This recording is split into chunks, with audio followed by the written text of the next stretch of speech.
Anna was our third child, and we had two very healthy children whom I delivered full term, very large babies, both over 8 pounds. And I never actually went into labor with Anna. I went into the hospital to have a procedure done.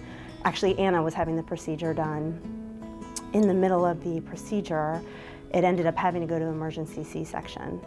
I see a cart go rolling by, and I'm the only guy in the waiting room at this point, so then I'm starting to get a little nervous, and the nurses came out and explained that yeah, Anna had gone into distress, and in a matter of minutes, they had delivered her. And that was when I was 27 weeks pregnant with her.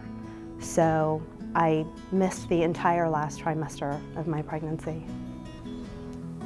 And normally when you have a baby, you count 2 arms, 2 legs, 10 fingers, 10 toes. And I remember going in to see Anna, and you're overwhelmed by the wires and the probes and the sensors that are on her, and it's just a different experience, obviously, than our other 2 children. My older 2 children actually got to see Anna when she was first born. They got to stick their hands in her isolette and touch her and bond with her. When she's finally able to come out of the isolette, it's a major, major milestone. And she's really on the road to becoming a normal baby, a sort of a healthier baby. And when that happens, you're able to really hold the baby and provide that nurturing that you're not able to provide when the baby's in the isolette. The staff was incredible. They do everything they can to make that quality time, and they get you involved in taking care of your child. And so we'd change Anna's diapers like any other baby, and we'd help give her a bath like any other baby, and spend time and hold her and rock her. The presence of a March of Dimes person in a NICU is a very welcoming presence. That person is sort of neutral, if you will. You have ups, very emotional ups and downs.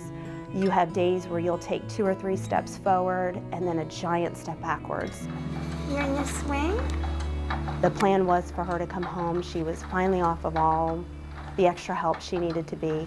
We had prepped our older children that their sister, after 3.5 months in the hospital, was finally coming home, and we got the phone call that her situation had changed drastically, and she had come down with a very serious, pretty massive infection. So we got off the phone and we quickly flipped through the pages of the book we had for preemies, and then when you read the description of it, it's incredibly frightening. So. And all the while, your mind is just racing about all the different things that are going on with your poor baby. So Christy took off immediately, and I think when she got there, it was worse than we had imagined it was. And you get into the room, and then either people look at you in that way, or they don't look at you at all. And you kind of think to yourself, oh boy, I know what's going on here. It had been about 3 months since the children had seen her. And Roger and I sort of looked at each other at that point. Physically, she looked terrible. Wasn't at all the same baby I had left the night before. And we thought to ourselves, what do we do? Do we let our older children come in and see her and say goodbye to her? And, we sort of had to have that conversation. And we ultimately decided not to do that. We just didn't want them, we didn't want to traumatize them, and we didn't want them to remember her that way. So, but several of the nurses came in on their day off to say goodbye to her. Anna is buried at Arlington National Cemetery, and certainly on what would have been her first birthday, Roger, my husband, took the day off, and we went to the cemetery and just kind of quietly spent some time with her. It's an incredible place, and to be able to go back there and to know she's with her grandmother, and she's with incredible heroes, that's important. Being in the NICU, looking at other premature babies, was completely shocked by the prevalence of prematurity in our country and in the world.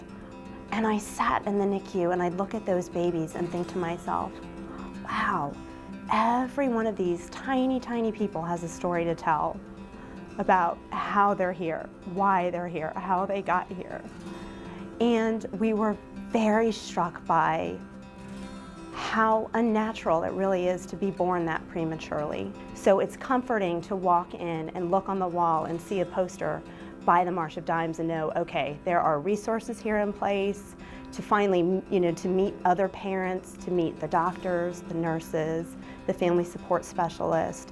All of a sudden it makes a large NICU feel a little bit smaller and more intimate, a little less daunting.